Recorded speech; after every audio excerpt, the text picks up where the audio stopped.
अखण्डमण्डलाकारं व्याप्तं येन चराचरं तत्पदं दर्शितं येन तस्मै श्रीगुरवे नमः।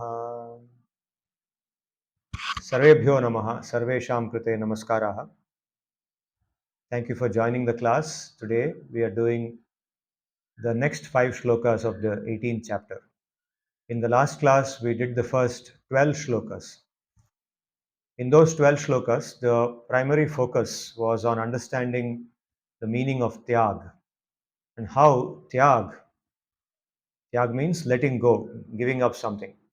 How is it different from sannyas? So these two terms, tyag and sannyas, were discussed in the last class with particular reference to karma, karma tyag and karma sannyas. So if we connect back to how Bhagavad Gita begins, Bhagavad Gita starts with Arjuna wanting to leave his uh, commitment to fight in the Kurukshetra war. He wants to leave and go and live like a sannyasi. That's the only option. If he leaves and goes, then he cannot go back to his kingdom. There's no kingdom. He can only live like a sannyasi. So he says, I'm willing to do that if I can be prevented from killing my own relatives. So it's a very interesting situation because on the other side, people who are very dear to one are present, and Arjuna is now called upon to do a job of killing them in order to establish dharma. So there are multiple meanings which come. One of the meanings is that, uh, you know, very often in the execution of our responsibilities, execution of doing the right thing, carrying out the right thing, we face our attachments which come in the way of doing the right thing. Certain attachments prevent us from doing what is right at that particular time. So, what should we do? Arjuna is facing now a very difficult situation. The people who are dearest to him are on the wrong side. So, should he protect them, their life, or should he protect the right thing? So, the Bhagavad Gita is telling him that you should protect the right thing and give up anything, even if it's very dear to you, give it up if it's on the wrong side. And along with it, there is also the message that in the course of performing our duty, we should never give up what we are responsible for. So he talks about yoga means connecting with the Supreme Being, with himself. And he also points out that when one's consciousness is pure, when one doesn't desire material enjoyment anymore, when one has discovered the happiness of the self, then one becomes eligible to give up one's responsibilities. But even then, he says, even then, even in that situation, one should not give up one's responsibilities. One should continue to do them. One should continue to do them in the consciousness that one is not the doer of anything. And that is the subject of today's class. Today, we are going to look at 5 shlokas in which the essential point being made will be that each of us is not a doer, or we are only one factor in doership. We don't have doership. So, what does it mean? Let's go into these 5 shlokas and then come back to where we started. So, I'm now reading shloka number 13 of the 18th chapter. Sri Bhagavan says, Panchaitani Mahabaho Karanani Nibodhame Sankhye Kritante Proktani Siddhaye Sarvakarmanam. What does it mean? He says, Pancha etani, O Mahabaho, O one with powerful arms, Mahabaho, Pancha etani, these 5, which I'm going to now enumerate, are Karanani. They are the causes or the factors. Nibodha me, know from me. Nibodha means know. Me means from me. Know from me these 5 factors. Factors for what? Sarva karmanam siddhaye. If you look at the second line, the last 2 words, siddhaye sarva karmanam. For all action, to make the action possible, to make the action complete, for the accomplishment of all action, these are the 5 factors. And then he says, Sankhya Kritante Proktani. What is the supporting evidence for that. On what basis am I saying this? Am I just saying it off my mind? No, there is a basis. Sankhya, Sankhya, it's given in Sankhya. So, what does the word Sankhya here mean? Now, in Indian knowledge system, we say there are six darshanas. There is Yoga, Mimamsa, Vaisheshika, Nyaya, Sankhya, and Vedanta. The Sankhya is listed as one of the darshanas. So here the word Sankhya is used. Sankhya, it is said. Sankhya means in Sankhya. So is this word Sankhya referring to the Sankhya Darshana among the six darshanas? The answer is no. It's not referring to one of those. It's not referring to Sankhya Darshan among the six darshanas. Rather, here the word Sankhya refers to Vedanta, the Vedanta Darshana. So all the commentators like Vishwanath Chakravarti, beginning with Adi Shankaracharya, Ramanuja, Sridhara Swami, Madhusudan Saraswati, have all explained that Sankhya here refers to Vedanta. So why do we say that? Because the word Sankhya means Samyak Khyayate Anena, by which what ought to be known, Yat Gyatavyam, Tat Atra Samyak Khyayate. What ought to be known, that is very comprehensively and nicely explained. Therefore, it refers to Vedanta because this book, Bhagavad Gita, is about Vedanta. It's on Vedanta. It's actually explication of Vedanta philosophy. So, Sankhya, Kritante, Kritante, the word Kritantam here is an adjective for Sankhya, for Vedanta. What does it mean? Krita here means, Kritam means karma, activity, action. So, Sankhyam or Vedantam is also called as Kritantam, means that which, by following the knowledge given in Vedanta, one reaches the end of karma. What is the end of karma? What is the aim of karma? End means the aim. What is karma? All doing karma, what is it meant to take us to? What is the conclusion it is supposed to take us to? What is it supposed to give us? It's supposed to give us pure knowledge. Sarvam karma kilam partha jnane parisamapyate. This is in the fourth chapter. So all action done properly in accordance with dharma and without attachment to the fruit results in the revelation of pure knowledge or the discovery of pure knowledge within ourselves. So, Kritantam here means the adjective for Vedanta, which describes Vedanta as that which helps us to discover pure knowledge. So, Sankhya Kritante Proktani. These five factors of all action that I'm going to describe now are described in Vedanta. So, I am describing them as they are described in Vedanta. They are not just my imagination, but I'm just citing from Vedanta. I'm telling you what is given in Vedanta, so I'm giving you those five factors. So, this shloka is the beginning of the five shlokas that we are doing today. It's just introducing us to the idea that there are five factors. Now, what are those five factors? That is in the next shloka. Adhishthanam tata karta karanancha prithagvidam vividhascha prithak cheshta daivam chaivatra panchamam. So this shloka is a very well cited shloka, often cited shloka in the Gita, to show or to explain that the person, the individual living being, is not actually the doer. Okay, so let's understand this. It says there are five factors. The first one is adhishthanam. Adhishthanam means the basis, the foundation of different things. The adhar, it's also called in Sanskrit adhar or adhikaranam, ashrayaha. Adhishthanam is ashrayaha, adhikaranam, adharaha.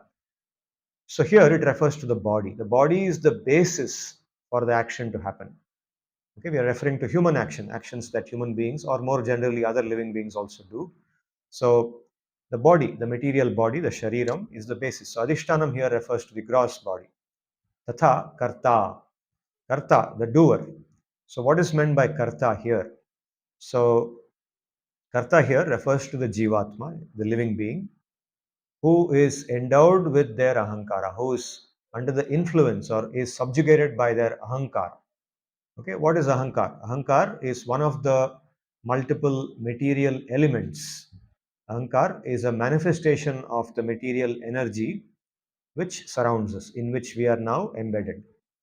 So we've talked about how there is Pancha Mahabhutam, right? Prithvi, Apaha, Tejas, Vayuhu, Kham. And then there is Manaha, Buddhihi, Ahankara. So manaha, buddhi, ahankara, these three are considered as more subtle than the other five, the first five. Okay, so these also are material elements. Mind is a material element in Vedanta. So is buddhi, intelligence. Ahankara. In English, the translation of ahankara is false ego. Ahankara is that material element because of attachment to which we, the pure Jivatma, we think that we are this body, or we associate with an identity, which is not true. That's why it's false. It's called false ego. Means we associate with the false identity. For example, my ahankara makes me think that I am Ajit. It makes me think that I am this body. You can see this body which I see in the mirror. I see myself. Oh, who am I? I am this. I'm so much tall. I'm so I look like this. I am dark in complexion. I am this. I am that. So my sense of I as some aspect of this body, in terms of this body or in terms of the name that I have, my name is Ajit. Who are you? I am Ajit. Who are you? I am a professor in XLRI. So I have a designation.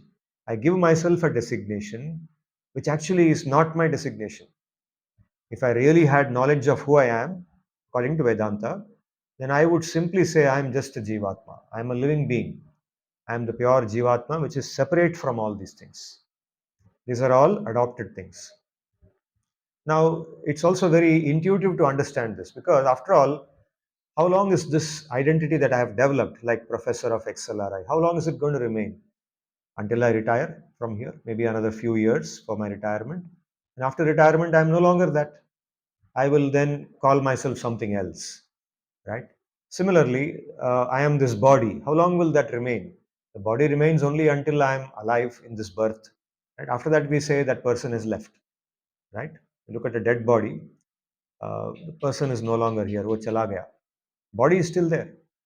So, which means that body is not that person. That person who was identifying himself with the body has now left the body. That person is that Jivatma.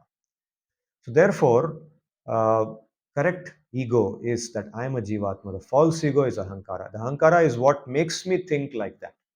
So here the word karta, like you see in the third chapter, Sri Bhagavan says, Prakritehe kriyamanani gunaihi karmani sarvashah.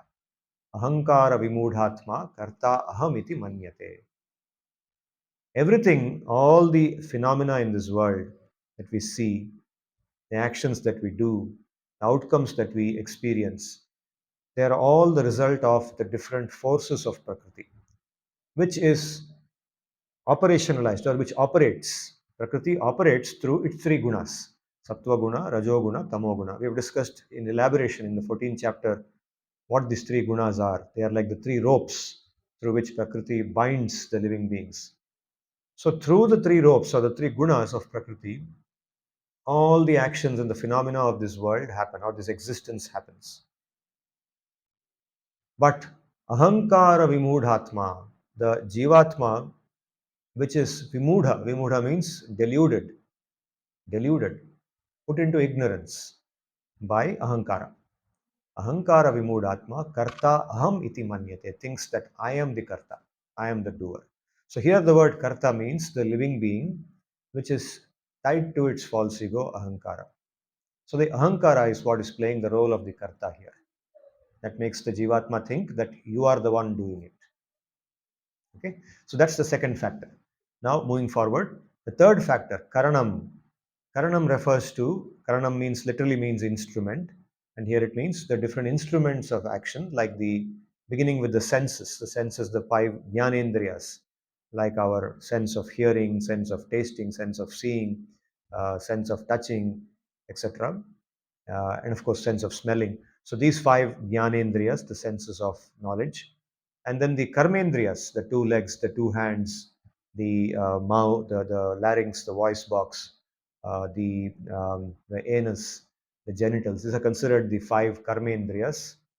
And then the mind, of course, is considered the 11th sense, or sometimes the 6th sense when we talk only about the jnanendriyas. So the mind. So all these indriyas together, the distinct senses in the mind together is karanam. They are factors, important factors in the action. Karanam cha pritagvidam. Pritagvidam means numerous or various. Vividhascha pratak cheshtaha. Vividhascha pratak cheshtaha means, cheshtaha means the various actions of the pranas. So, within this body, various functions that happen, they happen by the force of the prana. What is meant by prana? Prana is a very well developed concept in the Indian knowledge system. Prana refers to what are also called as vital energies. They are different energy flows. The different types of energies, there is something called the universal prana. And when we take a body, along with that, we also have prana in the body. Prana is part of our linga shariram, as part of our subtle body. It moves with us from one um, gross body to another gross body when we transmigrate. Now, that prana is the one that makes or ensures that all the actions inside the body happen, all the different systems in the body. If the prana is flowing properly, then all the functions in the body happen properly. Like we in Western science, we talk about the respiratory system, the digestive system, the circulatory system, the nervous system, the excretory system, right? So many different systems function in the body. So many organs are a part of those systems. So the pranas, the different pranas which exist, there are five primary pranas, and they're called the mula pranaha, and the five or mukhya prana, and then the gauna prana, the five upaprana. So there are 10 pranas in all. So these pranas are always performing different actions, and if they flow properly, by keeping the body healthy, by eating correctly, by doing proper exercise, meditation, etc., we ensure that the pranas flow properly in the body and the body's health remains perfect. They ensure the health of the body. And when the pranas are not flowing properly, then disease comes into the body and the person becomes sick. So, this is the fourth factor. Okay? Vividhascha pratak cheshtaha. And finally, daivam cha eva atra panchamam. And the fifth factor, it's specifically listed as panchamam. So, panchamam karanam is daivam. Daivam means the supreme being. The supreme being exists in different forms, like, for example, as the Paramatma. Inside every living being, there is also the supreme being as the Paramatma. That's why, in simple language, we say God exists inside everybody, right? Now, in Vedanta, that's very much the philosophy which says that in every living being, there is also the Paramatma. Inside the Jivatma, there is the Paramatma. So, along with the Jivatma, the Paramatma moves, and the Paramatma ensures that the Jivatma gets the body according to its karma. ईश्वरः सर्वभूतानां हृद्देशे अर्जुन तिष्ठति भ्रामयन् सर्वभूतानि यन्त्रारूढानि maya. Like a puppet, the jivatma is like a puppet in the hands of the paramatma. According to its karma, it is given different bodies. This is the shloka in the 18th chapter. Later on it comes. So here, daivam, this is the most important factor, the most fundamental factor among the five factors which makes all action happen. Okay, so the five factors of action: the first, the gross body; second, the living being along with its ahankara; the third, the distinct senses in the mind; the fourth, the distinct actions of the different pranas; and the fifth is the paramatma in the body. So these together make action happen. So Sri Bhagavan says that it's not just the Jivatma. Normally we think that we are the ones doing it. I did it, or I could not do it, right? At different levels. For example, at the most elementary level, last class I gave you an example of lifting the hand. Now, I will say I lifted the hand. Okay, I am the person who's lifting the hand. So in my subconscious mind, the desire comes that I should lift the hand, and then the hand goes up, right? And so I think I have lifted the hand. Or if I go to the gym, I'm lifting weights. So I am able to lift 30 kilos. I am able to lift. I am able to lift 30 kilos. I am lifting 30 kilos. So constantly in my mind or in my consciousness, I'm thinking that I am the doer of that action. So at the most elementary level, we can think of action like that. But at an even higher level, let's say that I give instructions to others in my organization. I'm working, I'm a manager, okay, or I'm an entrepreneur. I've set up a company, and I'm giving instructions to everyone. I'm giving guidance. I'm giving direction, and Because of my direction, people are doing different things, and then the organization grows. It becomes a unicorn. It becomes a multi-crore company. It becomes a megacon. It becomes a 1,000 crore company. It goes into the IPO. So I have done all this. I have done these things. I am the doer. That's the other level of thinking of myself as a doer. Okay, the outcome is a result of my work, my efforts. My efforts led to that outcome. Okay.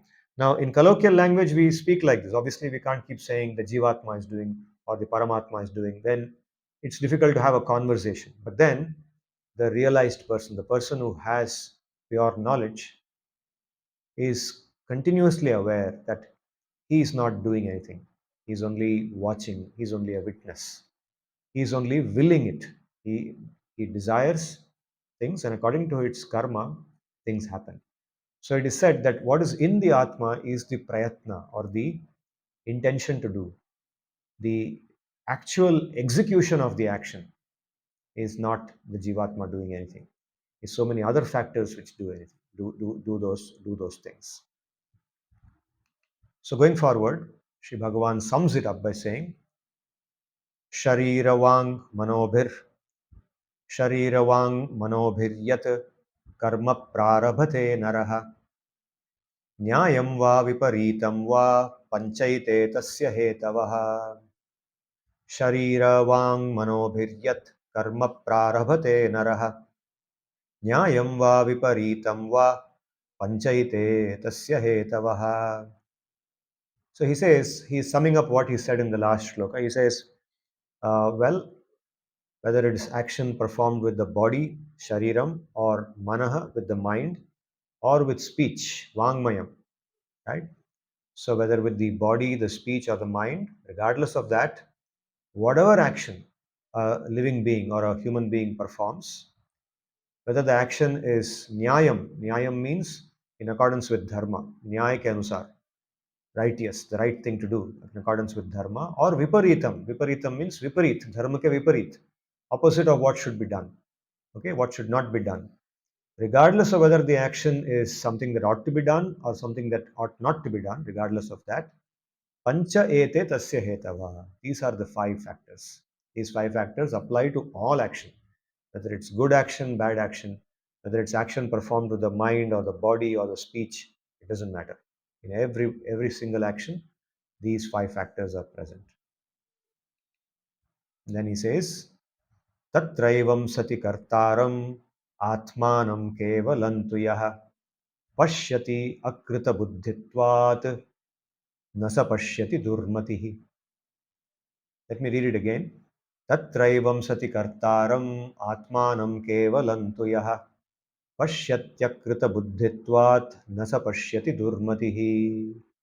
He says, as such, tatraivam sati means, like in English we say, as such, given this, given all this, whatever I've told you, a foolish person is one, or putting it the other way, if a person perceives kartaram atmanam kevalam tuyaha, one who perceives only themselves as the doer, one who perceives atmanam, only themselves as the doer, kevalam means only themselves as the doer, pashyati akrita buddhitvat means he sees that because of akrita buddhi, means asanskrita buddhi, not well developed intelligence or vision which is not properly developed, means ignorant vision. Owing to ignorant vision or ignorant intelligence or lack of intelligence, he perceives like this. Such a person is durmatihi. Durmatihi means one who has very poor intelligence or very poor knowledge. Such a person sees that only I am the doer. There is no other doer. Okay. So now the Gita tells us that no, actually you are only a small factor in it. There are so many factors for even the smallest action like lifting a hand to the biggest action like setting up a company or running a country or whatever. For any action, there are so many factors and you are only a small part of that full picture. Therefore, yasya nahankrito bhavo buddhir yasya na lipyate hatvapi sa iman lokat nahanti na nibadhyate. So he ties it up nicely by contrasting. He says, therefore, a person who is free from ahankara, na ahankritaha bhavaha, one whose existence is free from their ahankara, means the ahankara is no longer influencing them. They are free from that influence. They have pure knowledge. They are able to see their real self. They are no longer under the false impression of what their self is. Such a person, buddhi yasya na lipyate. Lipyate, the word lipyate here means, lip means to smear something. Okay, like we say oil smeared. Oil is smeared on the table. Okay, something that's sticking to it. Okay, glue is smeared on this, or something, sambar is smeared on my clothes. So, smeared. Buddhihi yasya ahankrita na lipyate. Ahankrita bhavena na lipyate. So it is not, his intelligence is not smeared by thinking in terms of ahankara. That kind of thinking does not smear the intelligence. Such a person, he says, is free, is pure, is pure. Now, such a person, when he does an action, even like killing, atwapi, even by killing, means now Arjuna's context is a context where he has to kill. He has to kill the person that he worshipped as his guru. He has to kill the person that he is worshipped as his grandfather. And he has to kill a lot of his cousins and relatives and their sons and everything. He says, don't worry, go ahead and kill. If you have this knowledge, even if you kill, then you will not get any reaction for it, either punya or papa. He says, na nibadhyate. Atvapi sa iman lokan, means even if you kill all these people that are standing in front of you, na hanti, you are not actually killing. You are not doing what we normally call as killing. You are not doing that. Na nibadhyate. You will not get bound. To give you a crude analogy of this, let's take somebody in the prison who is employed in the prison in the job of an executioner. So, what is his job? One of his primary jobs is when some prisoner, a criminal who has, let's say, committed some very bad crime, is on the death row. And one day, the day comes when that person has to be hanged. Now, the executioner's job is to hang that person. He's also called the hangman, right? So, what does he do? He takes that prisoner to the place where the hanging happens. He fixes him up there. He's a strong guy. He has to hold him, fix him there, and then ties the noose and then pulls the lever, which actually causes the hanging to happen. Now, is that executioner going to be punished by the law? He has killed a man. He has killed a living being. He has killed a human being. But is he going to be punished by the law? Obviously not, because he is doing his duty. He is identifying with himself in the correct role. Now, suppose he does the same thing outside the prison. He thinks, okay, now I have the right to kill. So he goes somewhere, goes to a shop, he finds a guy, he doesn't like the shopkeeper, so he goes and strangles him. Now, obviously, he will be on the death row after that, right? But when he is identifying with himself in the correct way, I am the executioner in the prison, in the right place, and at the right time commits the act of execution, kills that human being, then he is rewarded with it. He may be given an incentive for doing that correctly, right? So this is what it is. So here, when a person identifies with themselves correctly, I am the Jivatma, and this is my duty. I'm not the doer. I'm the pure Jivatma, but in the course of this existence, I have these duties to perform, and knowing that I'm only a small part of that larger action, I'm doing my duty. If a person does that, then they don't get any reaction to it. And here, reaction or reward means both punya and papa. It's not only about the sinful part of it, but also the meritorious part of it. Normally, when we do our karma, according to Shastra, if we do our karma properly, then we get punya. Punya means the good merit by which our future existence will be better. We experience something good in the future. But when one does that same action with pure knowledge of the self, knowing that I don't want anything from this material existence, I have nothing to take from the material existence because my existence within myself is very pure. And I experience pure knowledge all the time, intense happiness, the happiness of pure inner knowledge. My connection with Bhagavan is pure. When a person does action with that consciousness, then he does not get punya as well. He doesn't want punya. So he doesn't get punya. He neither gets punya nor papa. That's why it says na nibadhyate. Punya also binds us. Getting punya also binds us in this world. But here, na nibadhyate means he doesn't get punya as well. He doesn't get bound. He's free. So this is what Sri Bhagavan is pointing to, pure spiritual knowledge, which gives us true happiness, which takes us to our true identity and true happiness which we are entitled to. We are entitled to that happiness and we should aim for it. That should be the goal of life. So here we have done 5 shlokas today in which we understood what uh, pure action is. And this connects back to what was discussed in the last session, how real tyaga, real sannyas, karma sannyas is the same as karma tyag, and real karma sannyas or real karma tyag doesn't mean giving up work.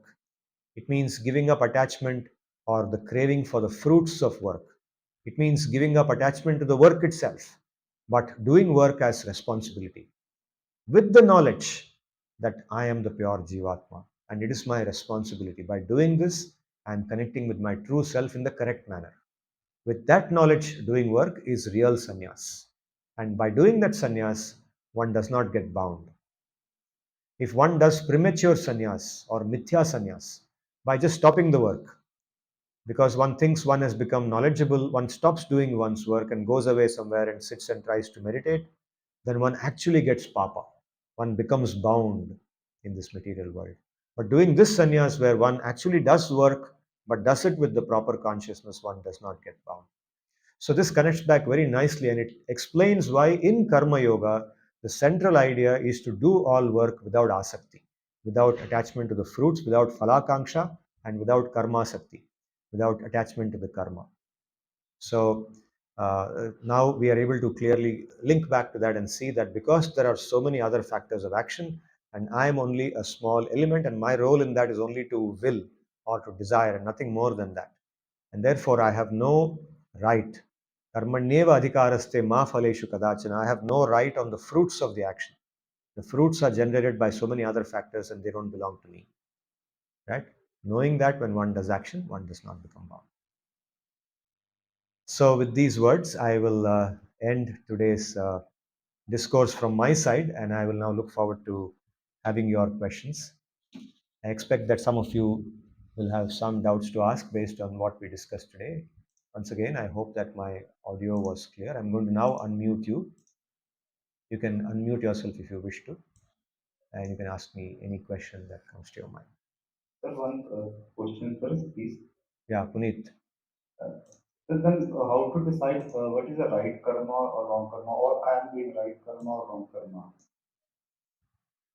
Anything that's in accordance with dharma, which is what is dharma? Dharma is that which sustains, right? For example, ahimsa, satya. There are so many factors of dharma, so many qualities of dharma, which we have discussed many times, right? So, any action that you perform in accordance with that and have a focused mind on what your responsibility is. If you do your responsibility with keeping those aspects of dharma in mind, then that is the right action. Now, with the additional knowledge given by the Gita, it's not merely about doing action in accordance with dharma, it is with the knowledge that I am not a part of this material existence. I am a Jivatma, and by doing my dharma without attachment, I will realize that. That is the way to do it. Like if I have some idea to perform karma, to perform according to dharma, then I can do only effort to do it. That's it. Rest is done by the prakriti or all other things which are responsible for doing it. I'm just small person who is just can try only. That's it. Is it right interpretation to it? Yes. So, with the knowledge, so you do the action, when you do the action, you do it as if you are the doer. But at the back of your mind, you have this knowledge. You do not think that, okay, it's since I am only a Jivatma which desires, so I will not lift my hand. I'll only desire to lift my hand, but I will not lift it. Right? That kind of thinking, no. I am supposed to read a paper as part of my research work, but I'm not the doer, so I'll only desire to read the paper, but I will not read the paper. That thinking doesn't work because we are very much in the conditioned state right now. If we think like that, nothing will happen, right? So we do the work as if we are the doer when we actually execute the work. But with this knowledge at the back of our mind, that yes, actually, all the effort I'm doing is coming from those factors. Everything. For example, when I'm reading a paper, my eyes are involved. Maybe my tongue is involved because I'm reading it out loudly. My ears are involved, I'm hearing what I'm reading. My mind is involved because I'm thinking about and contemplating on what I'm reading, right? So all these things are involved. But while actually reading, you don't think of all of that. If you think of all of that, then you won't be able to read, right? So when you read as if you are doing it. But at the end of it, you can reflect back. At the end of the day, when you go to bed, you can reflect back saying, so many things happened today, but I realized that actually it was all the effort of all the factors which have, you know, aided me in doing this. I only wanted to do, and things happened as the way I wanted, but I am not the doer of anything. The biggest factor is Bhagavan, who sanctioned that. And all the other things like my senses, my organs, and the pranas, right? All those things, the Prakriti, which is running them, they are the ones who actually made that happen. So this understanding gives us humility. It makes us realize that we are actually nothing, right? So on the one hand, we put the effort into the work as if we are the ones doing it, but we then come back, we pull out, and then we realize that we are not anything at all. We should be able to do both. And over time, as we do this, then even when we do action, we are able to see both sides of it together. You follow what I'm saying? Yes, So sir. there's no contradiction. There's no contradiction that way. Thank you, sir.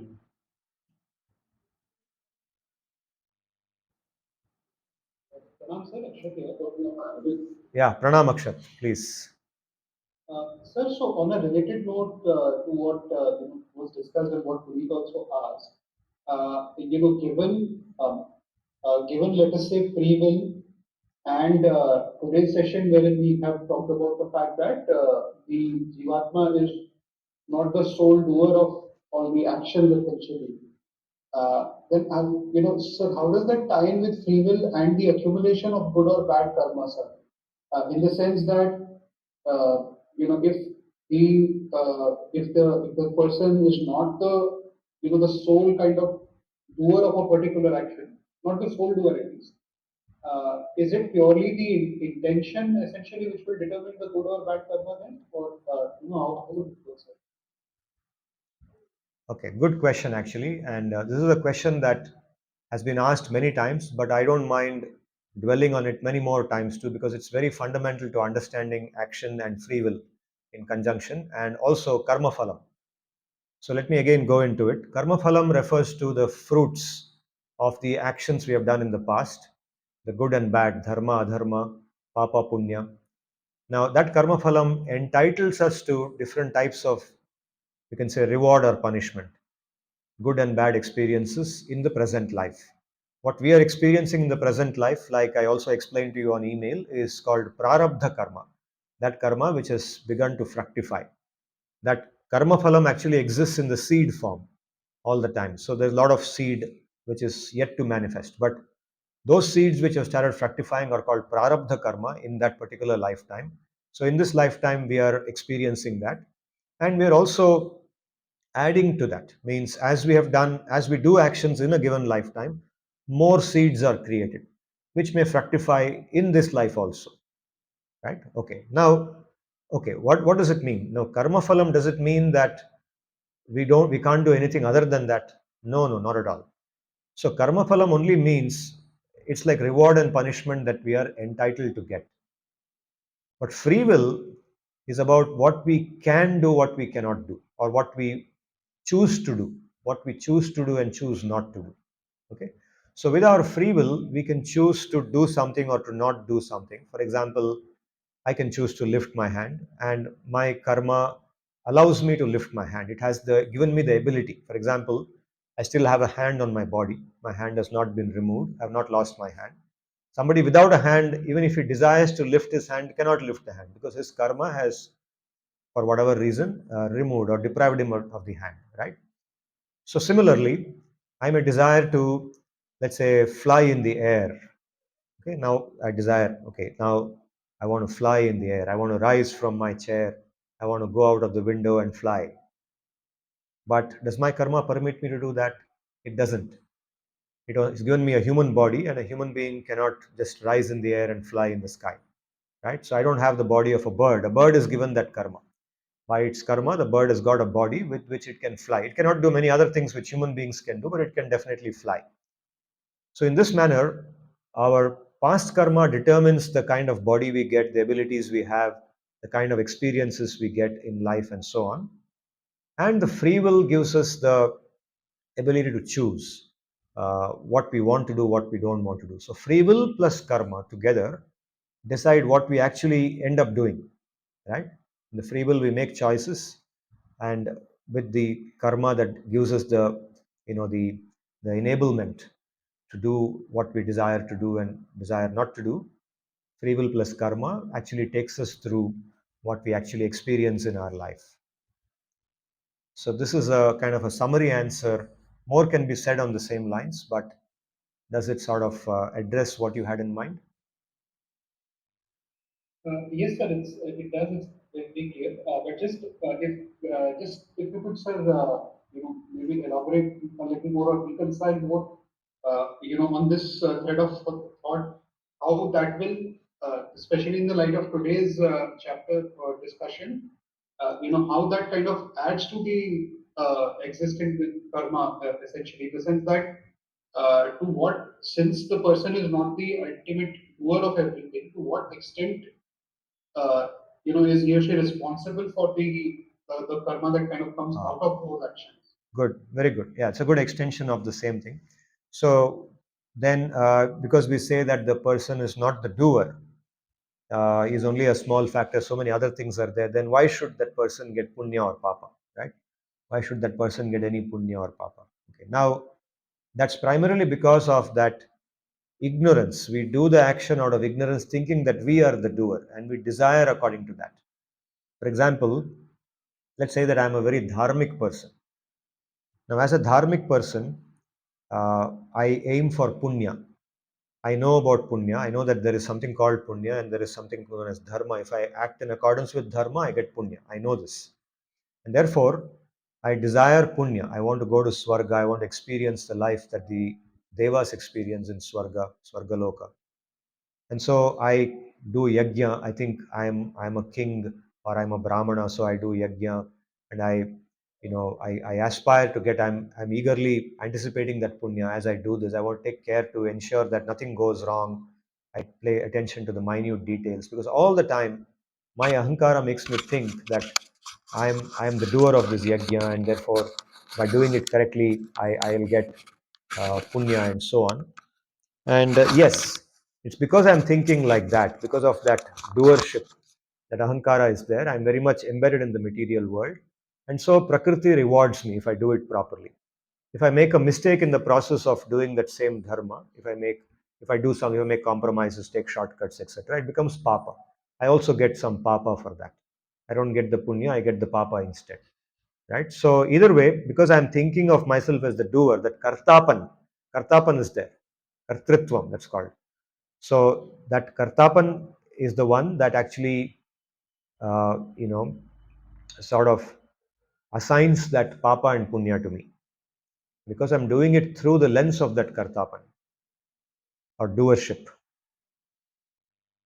Only when I become free from that doership, which is what this shloka is advocating. It says, Yasya nahankrito bhavaha na nibadhyate. Such a person doesn't get bound. When one gives up that doership and still does the work, knowing very well that they are not the doer, but just doing it out of responsibility as part of the larger picture, then that person doesn't get bound. Otherwise, binding happens. Karma leads to punya and papa. Okay, so does this clarify something more? Yes, sir. Yes, sir. It's very clear. Yeah.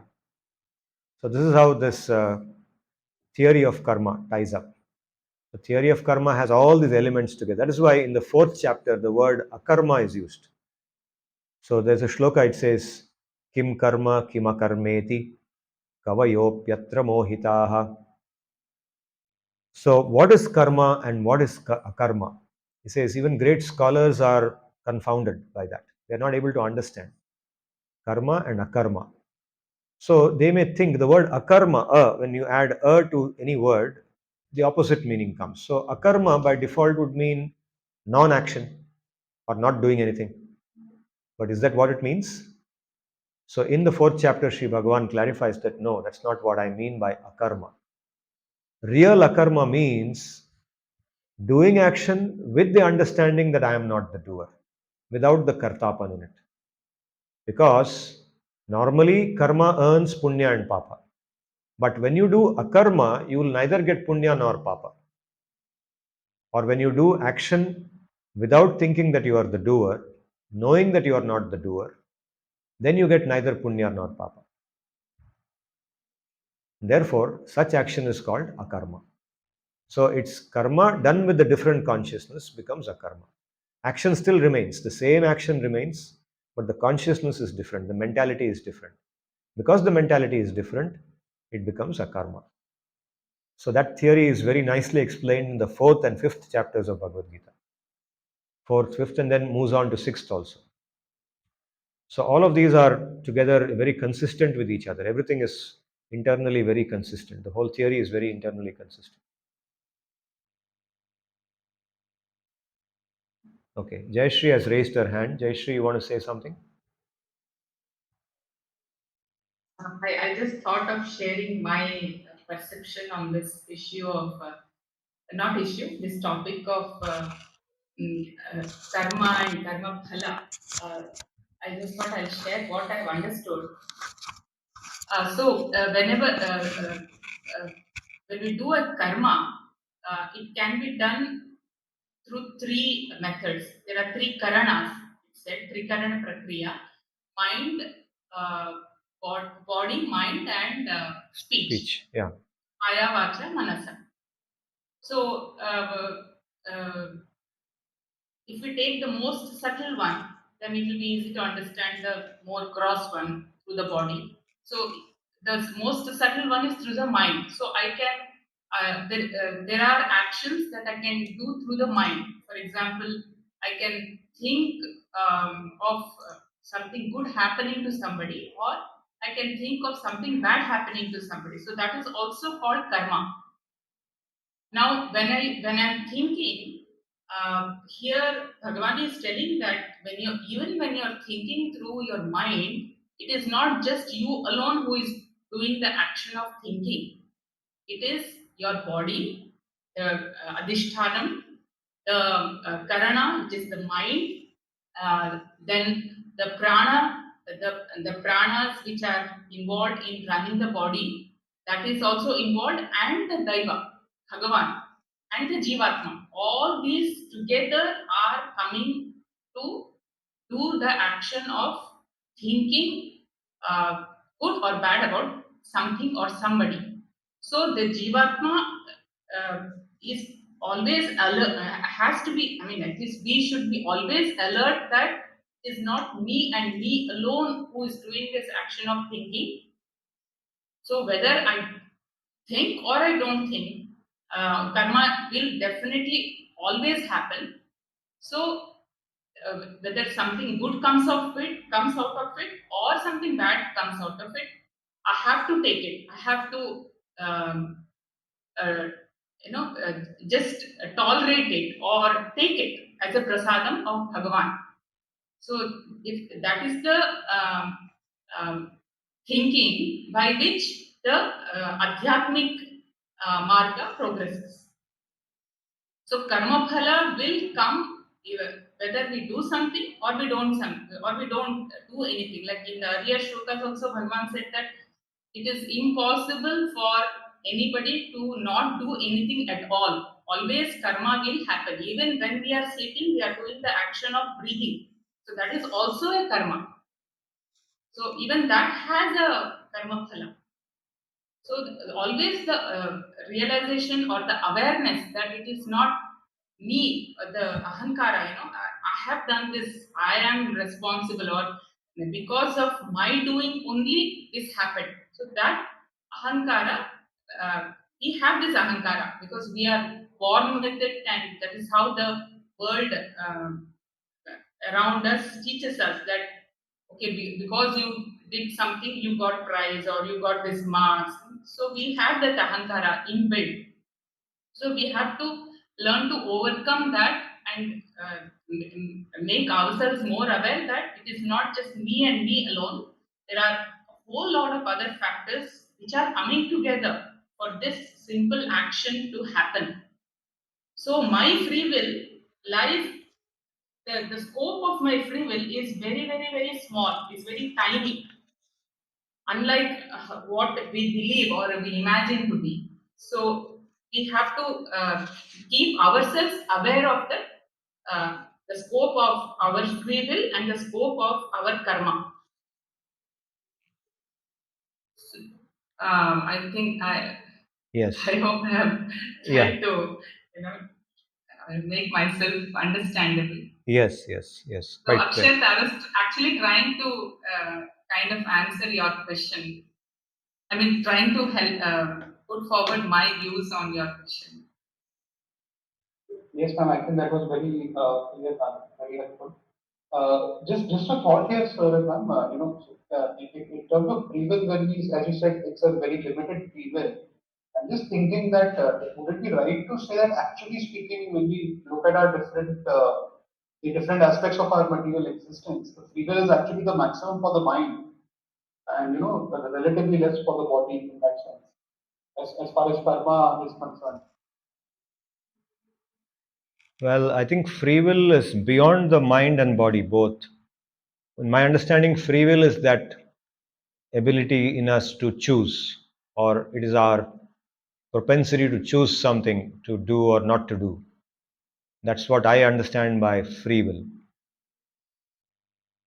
Yet, Yes, sir. What I'm trying to, yeah, sorry.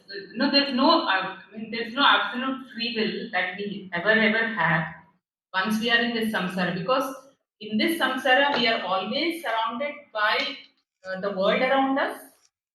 If we close down the world around us, then we have the body, which I mean, thinking in terms of the jivatma. Jivatma is not free, no, it is bound to the body. It is thinking that it is the body. So the binding is always there. So the jivatma is always bound either by the body or by the world around it. So the free will is within that boundaries. So the Yeah. scope of free will is very tiny. That's what Yeah. I'm trying to Yeah. say. It's Correct. like there is a house. Yeah. Okay, the house. You imagine the house is your body. Now within that house, you are free. Assuming that you have absolute freedom in the house. So Yes. within the house, you are free. You're free to sleep. You are free to sit. You are free to dance. You are free to sing. Yes. So Yeah. that is the free will. That is the scope of the free will that you have. So you Yes. extend this house analogy to your body. So Yeah. once you step out of the house, then there is a world around which you have to navigate and address. Yeah. So there is free will depending on, it varies from person to person. Their body, their mind, their past determines. So one analogy for free will makes it easy to understand is a cow tied to a rope. This analogy is sometimes given. Let's say a cow is got a rope around its neck and that rope is tied to a tree. The length of the rope determines the area that the cow can graze over, right? If the rope is very short, then the cow can graze over a very small piece of land. But if the rope is very long, then the cow can really have a big land for itself to graze on. So free will is like that rope, and the extent of free will that a particular living being has determines the different kinds of abilities it has and can do, the context it can actually experience different contexts and so on. So that's my understanding of free will. So this cow and rope example also, I think, throws some light on the nature of free will. I've heard this example given many times by people. Yes, sir. I think that help. So basically, what I'm trying to say is maybe that if I reword it, let us say, something like a locus of control. What Hmm. I was trying to say is that the ability for us to do things or exercise the free will in terms of the body is probably much more limited because of all these factors. Whereas, at least as far as the mind is concerned, probably it is easier that we don't think bad things about other people, for example, or we don't wish ill, and so on and so forth. So in that sense, what I was trying to get at is that the mind is probably less restricted than the body in terms of being in that way being able to exercise. Yeah, yeah, I'm not sure. yeah, yeah, absolutely. Yeah. And I think so. There is one question by Nachiket in the chat, sir. Okay, let me have a look. Uh, Nachiket says, I'm unable to mute because of the noisy area. My question, you had touched upon why Krishna says that killing even his relatives does not uh, to his bad karma because it was his duty, dharma. But in the case of Ramayana, it was ordained by the divine will that Rama must kill Ravana. Still, by killing Ravana, he still gets Brahma Hatya dosha, going to killing a Brahmana. Can you touch upon the difference in this scenario? My understanding is that although he being Sri Bhagavan and he's always conscious of his Bhagavan nature, he doesn't get any dosha. But what happens is, he says in the Gita also that for the sake of others, he performs all duties in the way in which dharma advocates it. So if a person in this world, let's say a Kshatriya, like Rama is in the garb of a Kshatriya there, so a Kshatriya kills a Brahmana for some reason, then he gets Brahmahatya dosha. So then he has to do some tapasya to overcome that, right? He has to do some kind of austerity and try to do parihar and become free from that path. So Rama just demonstrates that it's something that I am not, it's like saying that if I say that I am not subject to it because I am God, I am Bhagwan, then others also will say, see, even Ram didn't do it, why should I do it? So to prevent that, to ensure that dharma continues in society, he also does, even though he is beyond it. Of course, in this case, it's Leela, but even if it's not Leela that he kills somebody who emerges there and does something wrong, then also Sri Bhagavan is beyond. He's a Shuddha Atma, right? So he doesn't get punya or papa anyway, but he still does all the action that dharma advocates. That's my understanding.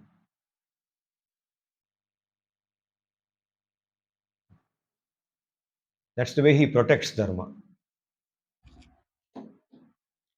Yadyad acharati sreshtas tattadevetaro janah sayat pramanam kurute lokastad anuvartate. Whatever the well-known people do in society, the others just follow. And whatever opinions they have, the others adopt those opinions.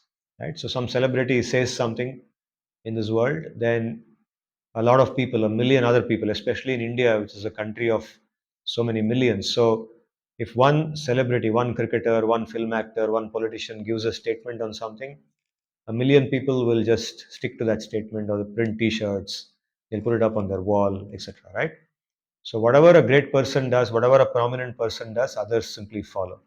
And that is why prominent people, even if they are exempt from the law, they still should demonstrate following the law so that others don't violate the law looking at them. Are you getting the point? That's my understanding for your question. That's Yeah, it. actually, in the Valmiki Ramayana, this Brahmahatya dosha and all is not mentioned at all about Rama doing anything to Rama getting Brahmahatya dosha. That is not mentioned. Actually, it's very elaborate about what all atrocities Ravana did. I mean, he was a serial rapist. He had uh, uh, uh, kidnapped all kinds of women, married, unmarried, women having small children. He had just uh, kidnapped them without any thought. Conscience, any conscience. Yes, and he had killed people randomly, and he was troubling rishis. He had employed his Sena, the 14,000 Rakshasas which were in Janasthana, were there to trouble the rishis. So rishis couldn't do their yajnas and tapasya. The Rakshasas were eating up the rishis. So, I mean, Ravana was not a Brahmana anymore. So, Rama didn't kill Ravana because of all the thought that, oh, what will happen if I kill a Brahmana? Will that dosha come to me? No, that is not the thought. The thought was he had become a liability for Mother Nature. He had become a liability for everybody around. So he had to be killed. And Rama had to come because of the circumstances, the stories that Ravana had a boon and all that. So Rama had to come. And he had fallen from his Brahmanism anyway. So this Brahma Hatya dosha and all, I think people have added later. Valmiki Ramayana doesn't speak about it at all. Very good. Very good. There's no question of Rama actually getting Brahmahatya dosha anyway. Yes. Because he's just like now, uh, you know, Dronacharya is killed, for example, Guru Hatya dosha, or Pitamaha Hatya dosha, we can say. They're going to kill Bhishma, they're going to kill Drona. Drona is killed in a very, it's actually under the instruction of Bhagavan. If you see how Drona is killed in the Kurukshetra war, Sri Bhagavan actually wants Yudhishthira to do it. But Yudhishthira doesn't know how to do it. He's not able to get himself to do it. And finally, Bhima initiates that, going and telling that lie, right? Or misleading Drona. Sri Bhagavan says that's the only way to kill him. There's no other way. And he deserves to be killed like that for all the wrong that he has done. So go ahead and do it. You will not get any pap. Because I'm protecting you. So eventually they do that, right? And there is no dosh because of that. Yeah, actually the question is good. Like there is talk about Brahmatya dosha in the case of Indra. After killing Vritrasura, he gets that Brahmatya dosha and he Yes, goes yes. to repent, Yes. purify himself of that. Because Vritrasura was not like Ravana. I mean, we have to clearly understand that Ravana was a different uh, being altogether. The kind of personality that he was he was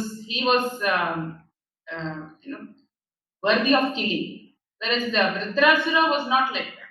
No, So no, regardless of that, that's okay. That could be a perspective. What Vitrasura actually was. He was actually Chitraketu took birth as Vritrasura. But even apart from that, Indra also is not a Shuddha Jivatma like this. He is not a Shuddha Jnani. He's actually a Karmi, means he's a materialist. He's a person who has gone to Swargaloka. His name is Purandara, the current Indra. He's gone to Swarga on the merit of his punya. He's done punya, went there to enjoy Swarga. So he's there as a Deva and he's there only for some time. At the end of this Manu or this Manvantara, he will lose that position of Indra and come down. And somebody else will become Indra after that. Right? Unless he does tapasya again. So Indra gets the reactions. He gets punya and papa depending on what he does. If he does something wrong like this, he will get the pap for that. So in the case of Vritrasura, yes, Vritrasura also was like, in addition to the point that Indra was a materialist, Vritrasura also was a bhakta. He's not he's not like Ravana, of course.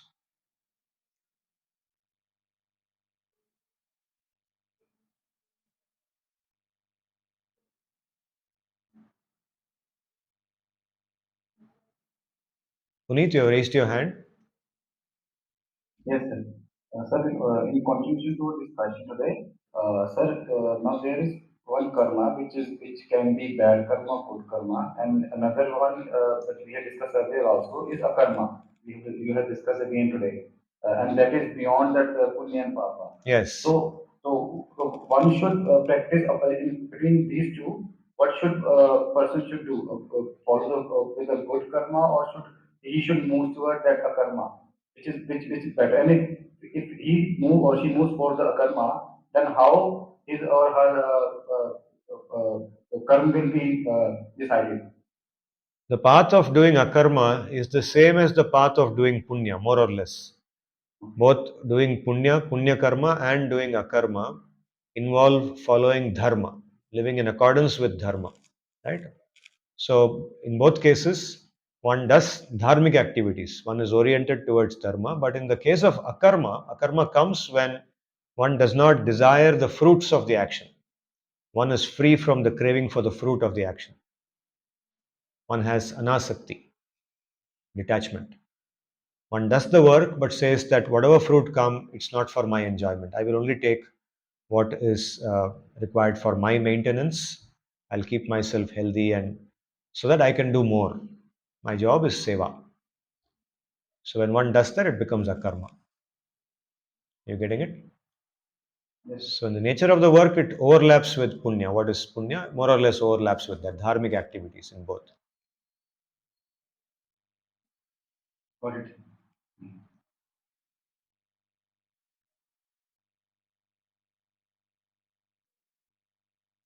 Good. We had a good discussion today. Any further questions? Anyone? So the 18th chapter continues into how the three gunas of Prakriti, because basically Sri Bhagavan is summarizing the points he made earlier in the Gita. So he then takes us through how the three gunas of Prakriti appear or become visible in various other aspects of our life. So going forward, we'll talk about how they become visible in karma that we do, in the jnana, in the knowledge that we have, in the knower, the nature of the knower, the parignyata. So all these things will come up in the next few classes. So if there are no questions for today, shall we close? I will chant the Antya Mangalam and please chant the Hare Krishna mantra with me.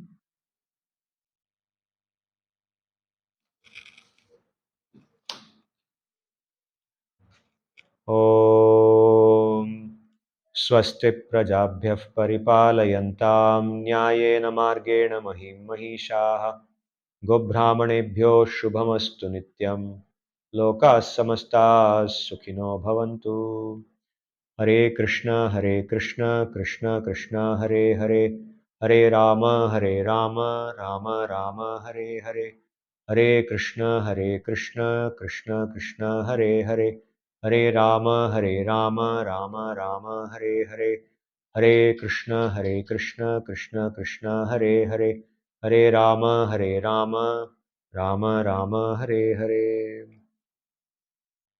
धन्यवादाः पुनर्मिलामः. Thank you very much for coming for today's class. Please come again next Sunday.